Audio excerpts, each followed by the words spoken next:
sentido, ha abierto mucho más la relación que tenemos con personas a distancia. Entonces, antes nos veíamos con colegas de Cocherit, amistades, un par de veces al año, pero estando en Colombia los últimos meses, nos conectamos a los servicios de Kabbalah Shabbat todos los viernes.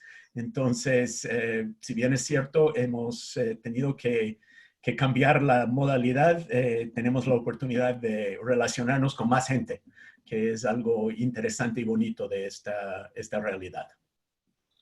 Bueno, gracias, Phil. Déjeme, les voy a contar solo dos historias porque quiero que lo escuchen más a Phil que a mí. Pero la primera es cuando lo conocí. Yo era rabino en El Salvador, posiblemente en el Gran año rabino 97. del Salvador. Gran rabino del Salvador, ese era mi título formal, correcto. 97, 98, yo siempre llego temprano a la sinagoga y como a las 6:30, el rezo empezaba también 6:45, cae este señor, yo era mucho más joven, él de pronto también, con esta presencia de judío gringo que se acaba de bajar del metro en la parada de la esquina, y me empieza a contar que vive en Tegucigalpa, en Honduras, que es el presidente de la comunidad judía, y bueno, ahí empezamos a conversar y establecimos formas de cómo apoyábamos. Si nosotros éramos una comunidad minúscula en El Salvador, descubrimos que había unas micro minúsculas, como el caso de la comunidad de San José. Y ahí empezó una relación de amistad, después tuve el honor de oficiar su boda con Flor, en una bella tarde en Tegucigalpa.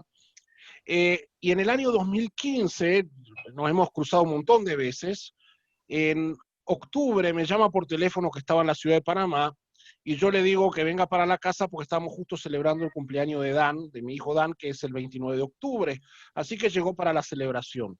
Y cuando le digo en qué estaba haciendo en Panamá, me dijo que había estado en una conferencia en Tierras Altas, en Chiriquí, porque estaban viendo que Boquete se había construido sobre el viejo cauce del río Caldera, y que si en algún momento el río volvía a su cauce natural podía traer consecuencias verdaderamente catastróficas.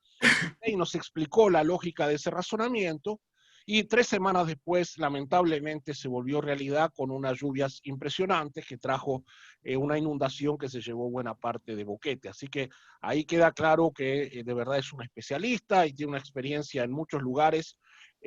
Así que, Phil, ¿cómo ves esto que está pasando en el mundo y cómo ves esto que nos está pasando aquí en la región? Bueno, gracias por la presentación y esto de recordar, me haces como que fuera Nostradamus. No, la verdad es que el tema y citando ese caso que mencionaste, en muchos casos, los desastres, llámese naturales o de índole que resultan de una amenaza natural, sí son cíclicos o se repitan. Nosotros podemos ver muy claramente que las mismas zonas tienden a inundarse. Ni hablamos del tema de la sismicidad, porque obviamente sabemos que hay zonas más propensas a sufrir esos fenómenos. Entonces, en muchos casos, el tema de los desastres es algo así cíclico y tratamos de promover nosotros desde la cooperación internacional y con las instancias gubernamentales a través de la región, actividades de preparación, lo que llamamos reducción de riesgo o en términos físicos de ciertos elementos, que sé yo, de infraestructura o de capacitación o de preparativos, planificación frente a estos fenómenos que muy comúnmente pegan como acabo de decir, en la misma zona, año tras año o por lo menos regularmente. La zona de huracanes, o sea, no cambia de año a año. Sabemos que en los meses de julio, agosto, septiembre, octubre, que vamos a tener posibles huracanes por la cuenca del Caribe, Centroamérica, lluvias intensas y lo demás. No es sorpresa. Entonces, cómo nos preparamos y cómo lidiamos con esa realidad. Y gran parte de eso tiene que ver con exactamente nuestros patrones de asentamiento.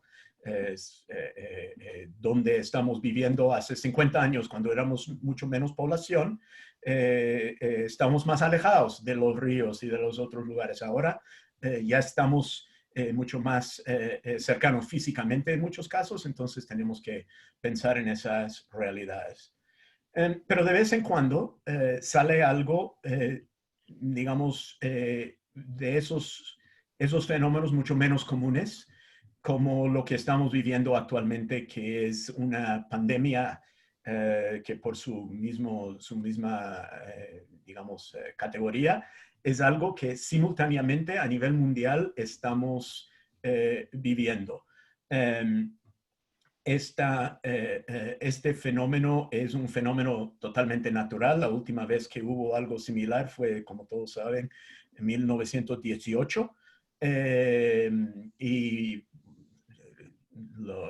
el récord histórico detalla mucha información sobre los niveles de muerte y de enfermedad y todo lo demás.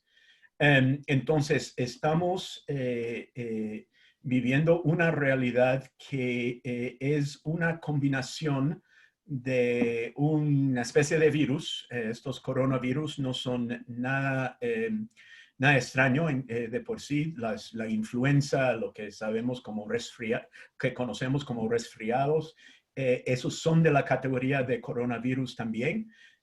Con la gran diferencia de que la tasa de mortalidad con esta coronavirus es en términos relativos muchísimo mayor que los coronavirus que antes hemos visto. Hay algunas personas han hablado de la situación de tratando de, en cierto sentido, comparar, diría yo, el fenómeno de esta pandemia con lo de ébola. Hay diferencias muy marcadas en ese sentido. Ébola tiene un nivel de mortalidad muchísimo más grande que coronavirus, pero una transmisibilidad muchísimo menor. Entonces, en todo el brote, yo tuve la oportunidad de trabajar en el brote de ébola en África del Oeste en el año 2015, y en un año y medio de brote llegamos a como 30,000 casos en total. O sea, lo que tenemos en un día en ciertos estados de mi país actualmente. Entonces es una situación muy diferente. Tenemos con esto de corona una transmisibilidad igual de rápida como el resfriado o la influencia, con una dosis de mortalidad mucho más grande, que es lo que nos tiene en la situación que actualmente estamos. ¿Qué particularidades, si es que ves, tenemos aquí en esta parte del mundo, en Centroamérica? Es muy interesante. Yo diría que no es necesariamente que América sea la excepción, pero esta enfermedad está subrayando, resaltando por decirlo, las desigualdades en nuestras sociedades, definitivamente. Hay un porcentaje de nosotros, un mínimo porcentaje, y eso varía de país en país, que tenemos el lujo, por decirlo así, de guardar cuarentena así por tiempo extendido. Pero la gran mayoría de nuestros vecinos en todos nuestros países, y por eso digo que América Latina no es totalmente diferente en ese sentido. Tenemos gran porcentaje de nuestros vecinos que simplemente no tienen esa posibilidad, que viven del trabajo diario, que viven del trabajo manual, que no están participando en el mundo de la, digamos, de la vida económica del conocimiento. Entonces, estamos viendo resaltar. Por eso hay mucha discusión de, digamos, del aspecto, llámese racial o por lo menos en mi país, personas de color. Se están viendo afectados en un porcentaje mayor que otras personas, que no es nada de su susceptibilidad por raza, sino por su susceptibilidad por condición socioeconómica. Y yo creo que esa es un poco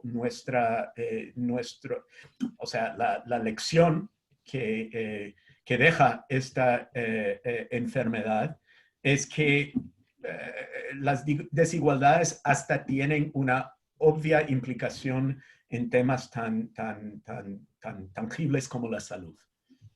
Sí, eso fue un cambio, porque es paradójico, porque al principio la noción era que el virus era muy democrático, porque cualquiera podía infectarse, pero la realidad es que las estadísticas han demostrado que el impacto en los sectores más vulnerables de la sociedad es mucho mayor, ¿no? Porque como tú dices, no pueden eh, resguardarse en cuarentena y las condiciones de su cuarentena son mucho más complejas, muchas veces sin agua potable o muchas veces hacinados en sus poblaciones.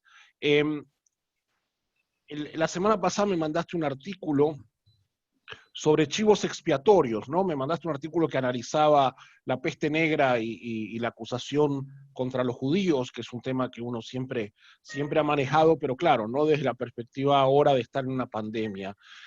Tú que has viajado bastante por la región y sientes que puede emerger una línea de buscar chivos expiatorios en algún sector de las sociedades, en algún grupo étnico, o cómo ves el tema?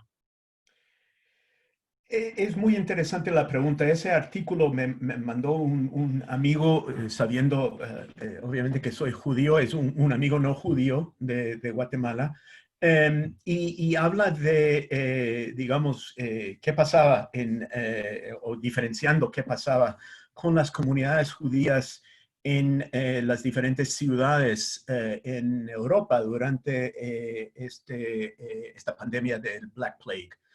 Um, y en ese caso era realmente el estudio resaltó que cuando el otro, en este caso el judío, el de la minoría, fuera útil digamos, capacidad económica, que era el prestamista, que tenía los vínculos comerciales que permitían que el flujo de productos hacia esos pueblos afectados. Cuando el judío era útil o indispensable, por decirlo así, las comunidades, o sea, las autoridades, tendían a tratar de minimizar la tendencia del pueblo mayoritario a buscar al judío como el chivo expiatorio. Mientras en otros pueblos donde hubo mayor participación, digamos, de no judíos, donde los judíos no eran tan indispensables, que eran otros que podían ocupar espacios importantes en mantener la vida económica de las comunidades, pues ahí sí, los perjuicios de siempre y hubo masacres hacia los judíos como parte del problema y no parte de la solución. Entonces, obviamente no es gran sorpresa imaginarnos que el otro, mientras sea indispensable, pues lo aguantan. No lo invito a casa, pero por lo menos lo aguanto. Pero cuando hay otro que pueda hacer lo que el otro, cuando hay uno de la población mayoritaria que pueda hacer lo que el otro, la minoría puede hacer, pues mucho menos interés en protegerlo. ¿Cómo se ¿Qué traduce puede pasar perdón? eso? Exactamente lo que ibas a decir. ¿Cómo se traduce eso hoy en día? Mira, es un poco interesante. Yo vengo ahora en el último año de estar en Colombia, trabajando en la respuesta humanitaria a la crisis migratoria de los venezolanos. En ese país, hoy por hoy, hay aproximadamente 1.8 millones de venezolanos que han salido de su país por las condiciones ya conocidas de vida y están tratando de hacerle frente a sus necesidades en Colombia. Con la anuencia, en la mayor parte de los casos, del gobierno y del pueblo de Colombia. Eso puedo decir, o sea, obviamente hay excepciones, pero a diferencia de otros países en la región, Colombia ha tenido una política de puertas abiertas y un pueblo abierto, digamos, a recibir a estos migrantes. Y habíamos llegado a cierto nivel de equilibrio, por decirle, entre la ayuda humanitaria y los trabajos que los migrantes podían encontrar, obviamente, del nivel socioeconómico bajo, vendedores ambulantes, como mencionaste en Panamá, también trabajando en restaurantes, o sea, lo que fuera. Habíamos llegado a un nivel relativo de equilibrio. Viene la pandemia y desaparecen muchas de esas oportunidades de empleo, las oportunidades de vender en la calle. Si no hay clientes en la calle, no hay venta callejera. Si nadie puede salir, los restaurantes reducen enormemente su personal. Entonces, eso interrumpió, sacudió ese equilibrio. Y de ahí era casi súper fácil de ver el aumento en la xenofobia en contra del migrante, era casi inmediato. Y puedo decir que realmente me llamó la atención en octubre del año pasado. Yo estaba en Colombia, como menciono, hace como un año. En octubre del año pasado hubo elecciones municipales. Todos los alcaldes del país, todos los puestos de alcalde del país estaban en juego. Y en un 99% el tema de la migración no se hizo tema político. Era realmente notorio que a pesar de las posibilidades, porque hemos visto muchos candidatos en diferentes países nativistas, por decirlo así, eso no caracterizó en ningún sentido la campaña electoral municipal, teniendo una oportunidad clara que hubiera podido presentarse. Pero viene esta situación donde ya ese equilibrio y se está visibilizando mucho más el problema del venezolano porque ya no puede pagar lo que llaman paga diario, o sea, la cuartería, donde tienen que ganar todos los días 30,000 pesos, que viene siendo 7, 8 dólares, para poner techo sobre la cabeza de la familia durante una noche. Como ya no pueden pagar, están en los parques, están en otras situaciones. Ahora sí, viene un fenómeno de xenofobia que no habíamos visto en todo el periodo anterior, a tal grado que hasta el momento están hablando de como 70,000 personas venezolanos tirándose la toalla y tomando la decisión de regresar a Venezuela. O sea, y no es que no saben que al otro lado de la frontera no hay nada para ellos, pero dicen que por lo menos estoy en mi tierra. Esa es un poco la resignación. Y que yo, o sea, que trabajo en la ayuda humanitaria, para mí ese es un fracaso. O sea, siento eso como un fracaso.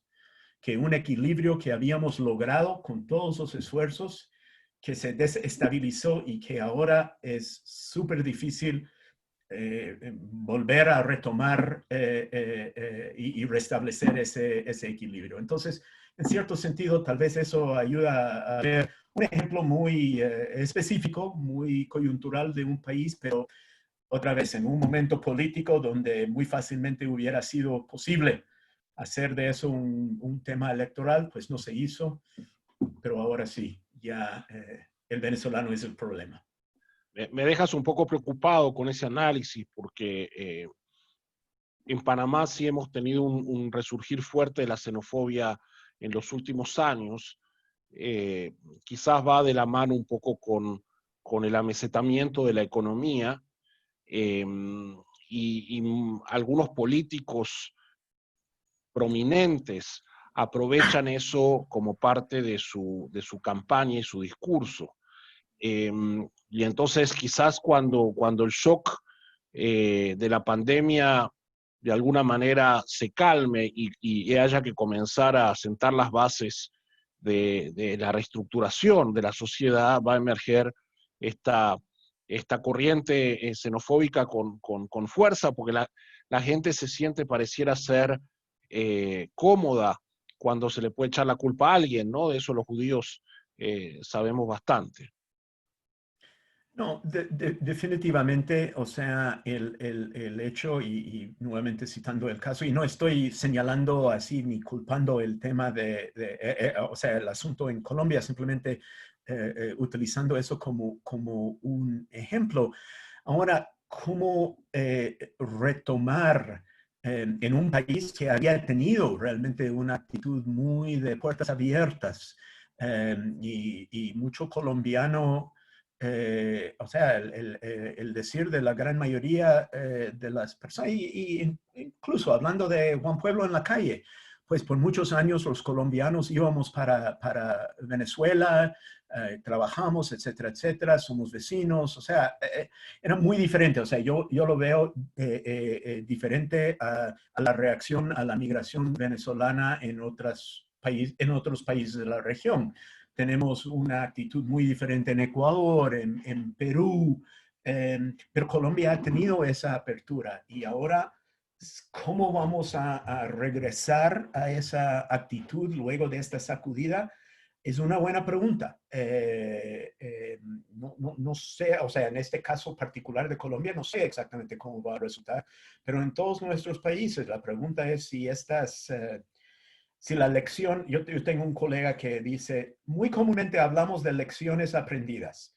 Me dice, son lecciones enseñadas. Si aprendemos son otros 100 pesos.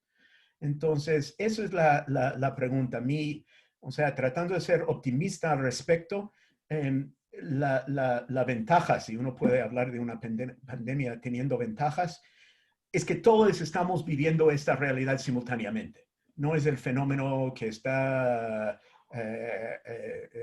afectando a un solo país donde nadie está enfocado. O sea, todos estamos viviendo esta realidad simultáneamente a nivel mundial.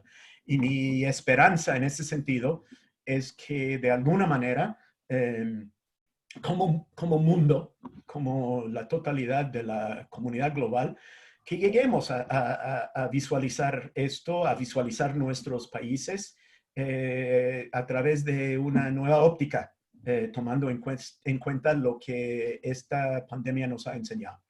¿Cuáles son esas lecciones enseñadas y por aprender? Bueno, en términos yo creo que más que otra cosa, estos temas de oportunidad económica, de ver cómo estar creando oportunidades económicas con mayor igualdad no es la palabra, o sea, más ampliamente en diferentes sectores es de suma importancia, lógicamente. Yo creo que de alguna manera esto también va a resultar o posiblemente resulte en en unas decisiones. Yo no creo que la globalización desaparezca, pero yo creo que los países van a empezar a tomar ciertas decisiones, a hablar de ciertos sectores como sectores claves o sectores críticos de la economía, ya sean medicamentos, ciertos productos estratégicos y que posiblemente tengamos, o sea, yo creo que sería ilógico que el mundo regrese a una situación donde todos estemos esperando que de China salgan todas las mascarillas N95 a nivel mundial. No creo que regresemos a eso. Exactamente cómo se va a replantear algunas de estas situaciones económicas claves, difícil de decir. A nivel de las sociedades, mire, somos burros. Es difícil cambiar la mentalidad. Espero que ciertos de estos elementos nos hagan reflexionar sobre cambios estructurales, ya sean legales, en términos de oportunidades de educación, para que la posibilidad de acceder a niveles más altos, más participación en, qué sé yo, la economía del conocimiento, que esté mucho más amplio. Hay mucha incertidumbre, obviamente todavía estamos viviendo, tratando de controlar la pandemia y de pensar en cómo vamos a replantear nuestros esquemas es un poco temprano, pero esas son algunas de las cosas que veo. Tú tienes bastante experiencia en reconstrucción después de catástrofes. ¿Por dónde hay que empezar? ¿Cuáles son las líneas básicas? Obviamente que aquí, como tú decías, hay una visión global, una visión mundial, pero al final cada sociedad va a tener que enfrentar sus propias cuestiones. ¿Cómo se empieza? Bueno, si tuviera esas respuestas, yo tendría otro tipo de trabajo. Um, pero no, hablando en serio, hay un par de diferentes formas de ver eso. La parte interesante en todo esto es que si escuchamos a los científicos, a los médicos, la forma de combatir esta enfermedad no es súper sofisticada. O sea, no estamos hablando, lo mismo pasaba en ébola, por ejemplo.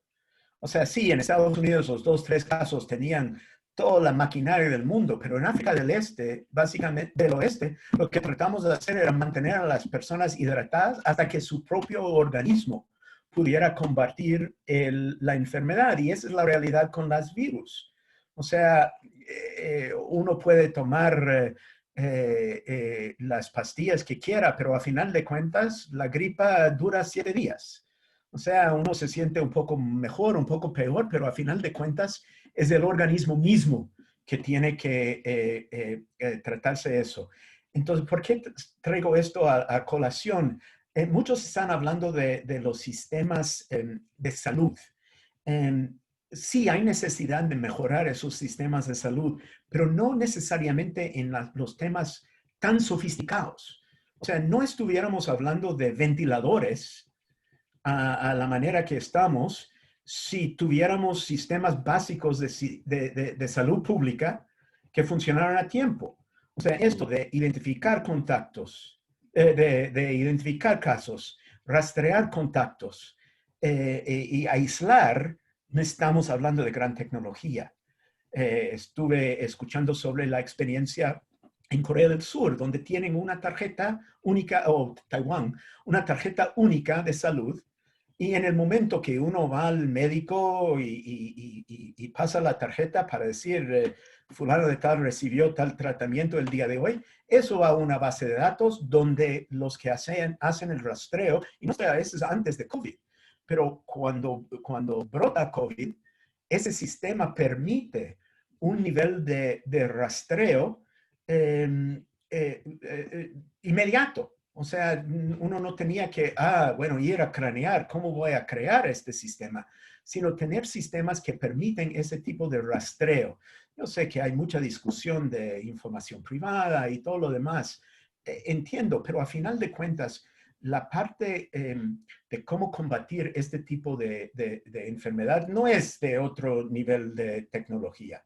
Entonces tenemos que pensar con inteligencia, utilizar las herramientas, los instrumentos tecnológicos de una manera provechosa para que la información fluya y para que podamos no estar en modo de reacción, sino un poco más adelantando nuestros esfuerzos al respecto, detectando mayor. Eso ya es en el tema de salud como tal. Con los otros elementos que hemos estado mencionando, el fenómeno de la pequeña empresa que predomina, o sea, no sé, no conozco las estadísticas de Panamá, pero me imagino que como en todo el resto de América, incluso en Estados Unidos es un alto porcentaje, no tan grande como en América del Sur, pero la participación de personas en la economía informal o de la pequeña empresa, o sea, 5 o menos empleados, obviamente está recibiendo un golpe sumamente grave en este momento. cómo reactivar ese sector. No vamos a replantear la totalidad de nuestros esquemas económicas. No todo el mundo va a poder trabajar en una empresa grande.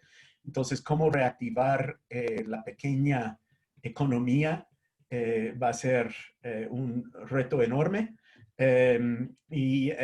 Bueno, algo que estamos viviendo, que está en noticias todos los días ahora, cuestiones muy importantes como retomar la educación. ¿Cuál va a ser la educación de aquí para allá?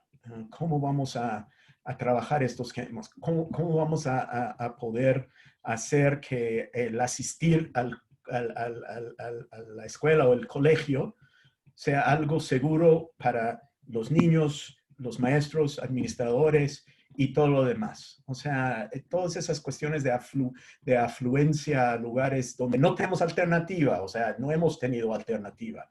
Con Uber y otros tenemos entrega a domicilio y ya podemos comer por lo menos. Pero la escuela, la educación todavía es muy presencial. ¿Cómo vamos a replantear eso al corto plazo y tener este tipo de planes y de estrategias disponibles en caso de que se presente otro tipo de contingencia similar? Tal vez no en 100 años, tal vez en 1 año o 2 años nazca otro, Dios quiera que no, pero otro coronavirus nuevo. El punto, pensé primero que hablabas de salud. Tú conoces bastante de la realidad de nuestros gobiernos en América Latina, y que no importa la línea ideológica, al final la inversión en salud es una inversión a largo plazo que no da rédito electoral y que por lo tanto a nadie le interesa hacer porque no es visible. Y entonces lo que tenemos en mayor o menor medida y con algunas excepciones es un significativo deterioro de la salud pública. Y quedó esto evidenciado en la actual situación.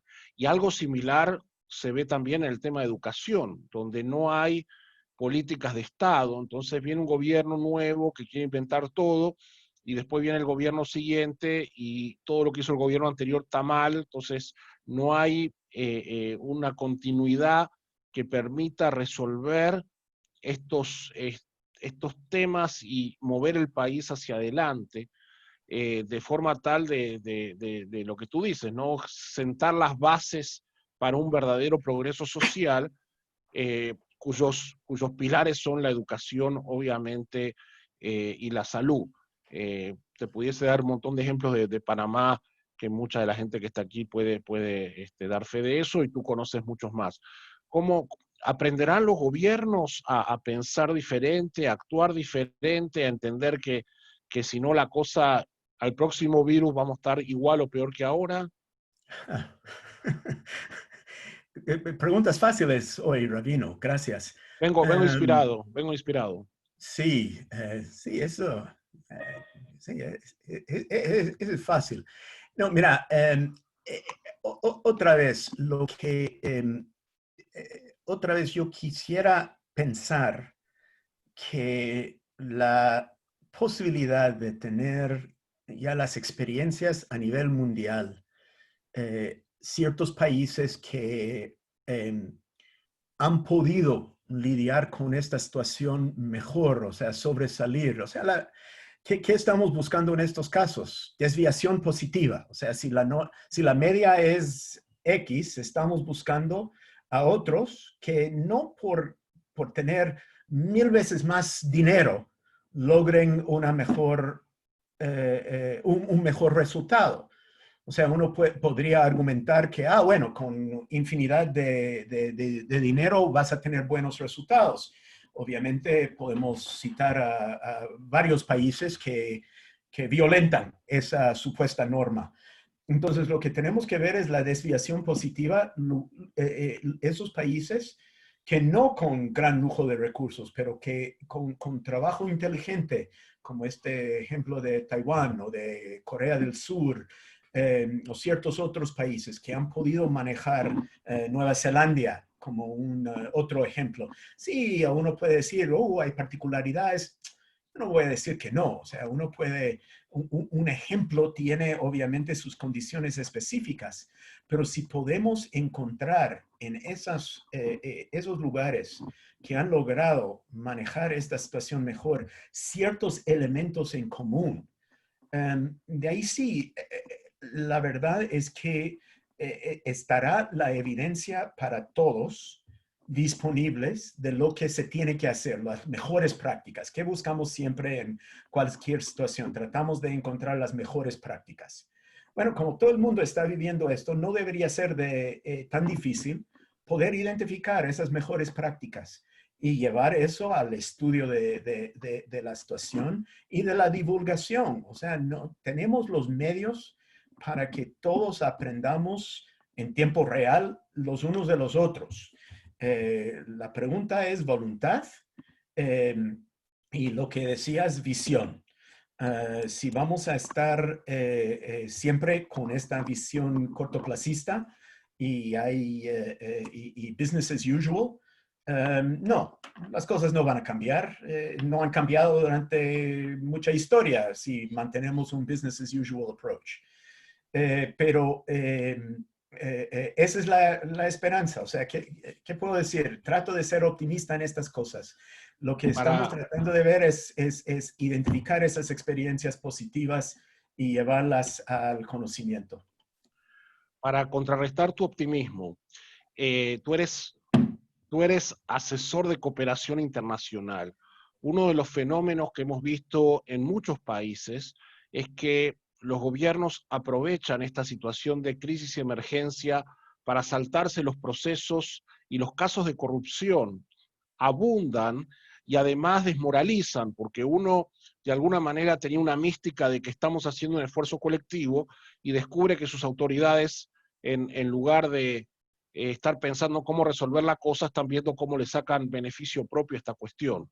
Aquí en Panamá hubo un punto de inflexión muy claro cuando saltó el primer caso grave de corrupción en la compra de ventiladores. Está eso aunado a cuando se empiezan a disparar los casos, o sea, casi que todo el esfuerzo se termina tirando, botando a la basura porque la gente dejó de creer en esta mística de todo. ¿Cómo se resuelve el tema? Tú que estás en cooperación internacional y que supongo que tienen mecanismos de control y todo eso, ¿cómo se traslada eso para que tengamos buenas prácticas?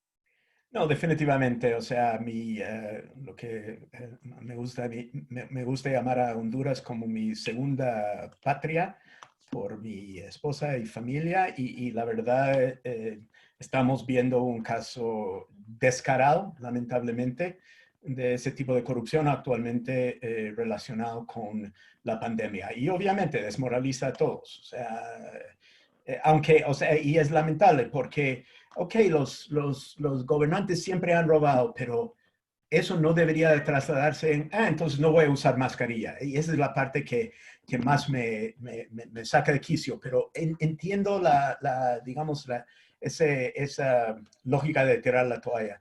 Por otra parte, tuve otra vez citando a Medellín, a Colombia, el gobierno ahora está montando un programa nacional de intensificar el proceso de identificación de casos y rastreo de contactos y está basando eso en un trabajo hecho por la alcaldía de Medellín y la gobernación de Antioquia.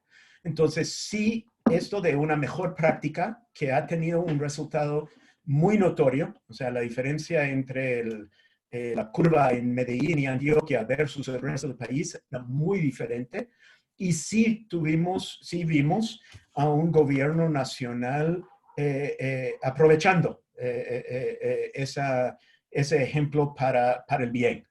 Ahora, y el pueblo colombiano, en términos relativos, ha sido muy disciplinado en cuanto a las medidas y no sé si hay relación o no, no se ha brotado por lo menos ninguna acusación de corrupción mayor, digamos, escandaloso, hasta el momento. Pero definitivamente yo creo que si si los gobernantes toman esto como una oportunidad de comer plata, definitivamente eso se va a traducir a la actitud del pueblo. La verdad es que en caso de la ayuda humanitaria representa cada vez menos, un porcentaje menos de los fondos que están en juego. O sea, mucho más son fondos propios de los países. O sea, los procesos de auditoría han crecido enormemente por parte, por ejemplo, de la cooperación internacional. Mas, sin embargo, la corrupción no desaparece. Entonces, estamos hablando, obviamente, de fuentes de financiamiento que todavía tienen estas brechas que permiten que se desvíen fondos con relativa facilidad, por decirlo así. Sí, asumo que la emergencia quita controles con la excusa de que hay que hacer urgente, ¿no? Un par de comentarios que hay aquí en el chat. Gabriela pregunta si no crees que es necesario, a pesar de la situación y de los contagios, comenzar a abrir la economía para que no se destruya más el sistema productivo, manteniendo las normas de salud y todo eso. Mire, yo no soy experto en la salud pública, o sea, digamos, por formación. Para mí, deberíamos de utilizar los indicadores que los expertos en la materia nos están dando. O sea, yo creo que lo que estamos tratando de ver es una curva, digamos, un número menor, o sea, tiene que estar en una trayectoria positiva durante un periodo de tiempo antes de poder abrir, porque a final de cuentas, el gran detalle con esto es de cuántas personas está cada caso responsable de contagiar. Y cuando estamos viendo lo que llaman transmisión a nivel de la comunidad, estamos hablando de números arriba de 1. O sea, por cada contagiado estamos hablando de que esa persona está contagiando a 2, 3, etcétera más.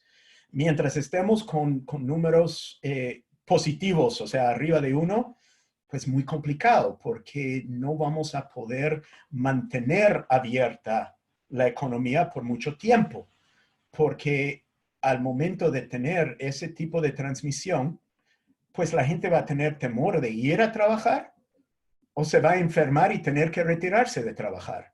Entonces, parte de esto es encontrar la media, donde uno está con la posibilidad de abrir. No, definitivamente sabemos, todos los expertos han dicho que al momento de abrir vamos a tener un incremento en los casos. El chiste con eso es de tener por lo menos un aumento suave, un aumento controlado, para que no estemos sobrecargando el sistema de salud. Entonces, jugar esas variables no es nada fácil, pero yo diría que es muy complicado tomar decisiones de apertura cuando los datos nos están mostrando tendencias desfavorables. Sí, incluso países como Israel, ¿no? Que parecía que habían controlado la curva y que ya estaba reducido al mínimo, abrieron y ahora están en niveles muy superiores a los que estuvieron la primera vez, ¿no? Correcto. Y la otra cosa, o sea, hay una serie de elementos. O sea, lo sumamente interesante con todo esto es la cantidad de aprendizaje que el mundo, digamos, el mundo científico ha tenido en estos 3, 4 meses. O sea, algunos supuestos, lo que entienden de la transmisión asintomática, cuánto tiempo dura la inmunidad postinfección. O sea, existe un pool suficientemente grande de casos que se pueden estudiar y aprender cosas que hace 3 meses no sabíamos. Toda la cuestión de la recurrencia, mucho de lo que sabemos o lo que entendemos de la salud pública viene de ciclos, o sea, de ver año tras año. Obviamente no hemos tenido la ventaja de ni siquiera un primer ciclo, pero por lo menos hemos tenido un gran pool de personas a estudiar. ¿Por qué hablo de ciclos? O sea, una de las cosas que todavía no sabemos son las implicaciones de haber tenido esta enfermedad, digamos, para la salud de largo plazo. O sea, el daño permanente o de largo plazo.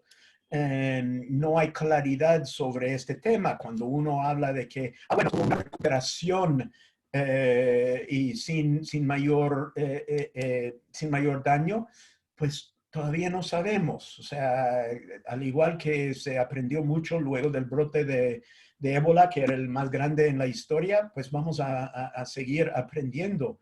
En todo momento es lo único que podemos hacer es aprender y aplicar eso a la vida real.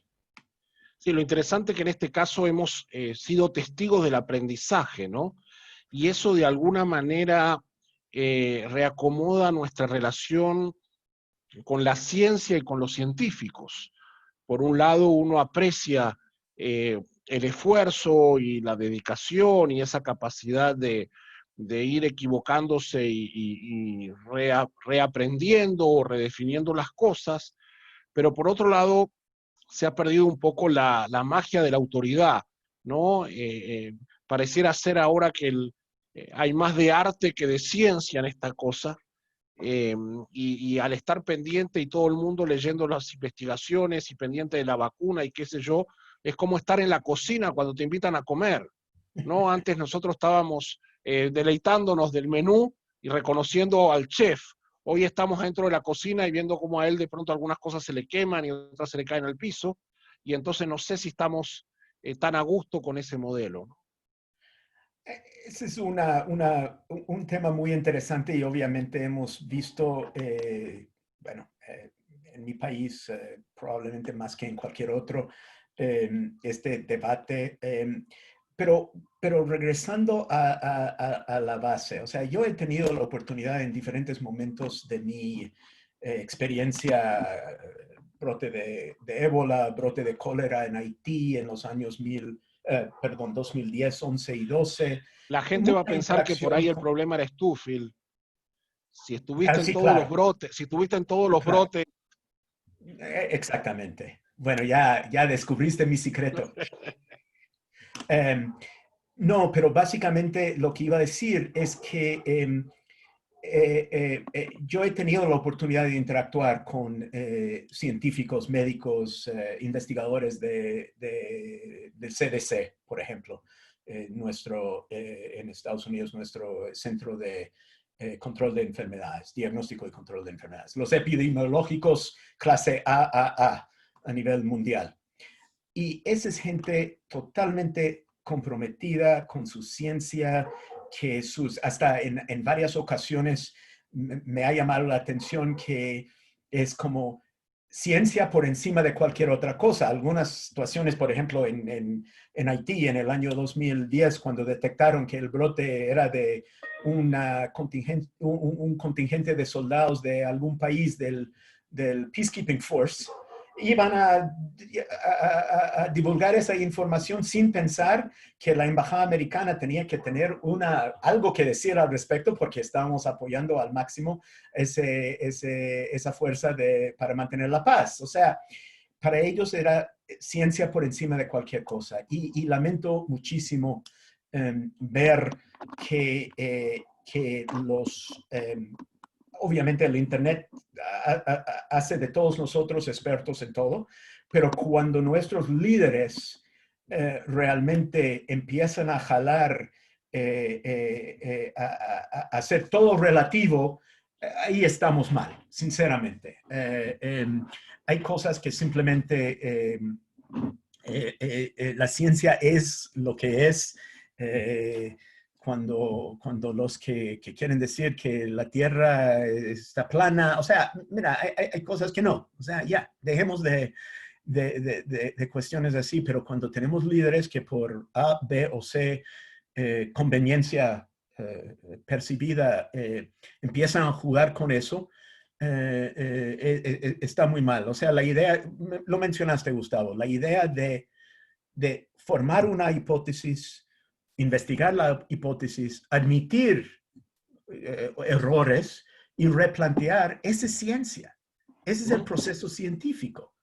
O sea, de estar culpando a doctor X o Y porque lo que dijo hace 3 meses no está en lo correcto, puchica, hace 3 meses no tenía la bola de cristal, hombre. Entonces, esos son los temas que me preocupan mucho. O sea, la ciencia, a final de cuentas, tiene que respetarse por no solamente lo que sabe, pero por el proceso de construcción de conocimiento, que para mí es gran parte del asunto. No, estamos de acuerdo, ¿no? Estamos de acuerdo.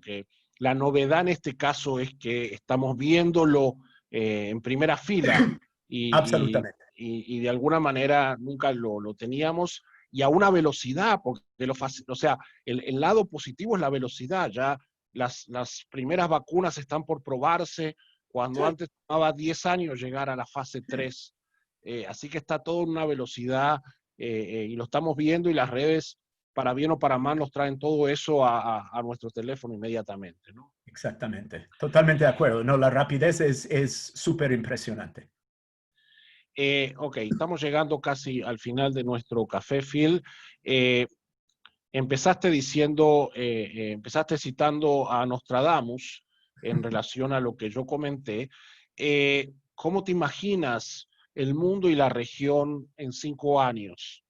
Sin bola de cristal, tratando de comprender cómo quisieras que se enfoque el esfuerzo, la iniciativa de los gobiernos, de la sociedad civil, de la empresa privada, de la cooperación internacional en los próximos años. Wow. Nada más No vas a fácil. aceptar, no vas a aceptar ningún café más, me No, parece. nada fácil para terminar.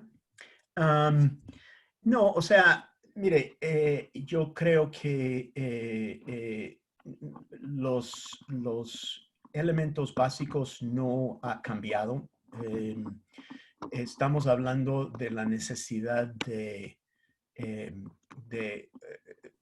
tener a nuestros pueblos mucho mejor informados.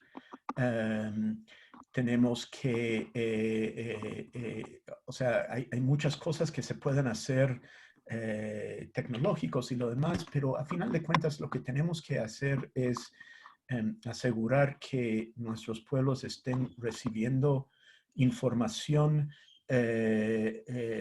que realmente ayude a tomar decisiones coherentes. No soy anti-internet, pero de alguna manera, y no soy pro censorship ni nada por el estilo, pero mire, tenemos una cantidad de disque fuentes de información y para muchos es sumamente difícil de distinguir. Todo lo que aparece en el Internet es igual de válido, entonces, ¿cómo distingo? Tenemos, por ende, la necesidad de líderes honestos y líderes respetuosos de la verdad, de la ciencia, de todo lo que hemos estado conversando en este espacio.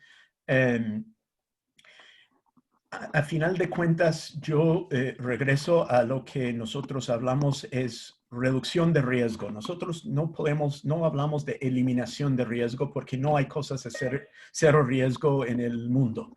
Lo que tratamos de hacer es reducir la exposición tanto a nivel personal como a nivel de las sociedades en pro de salvar y guardar la vida.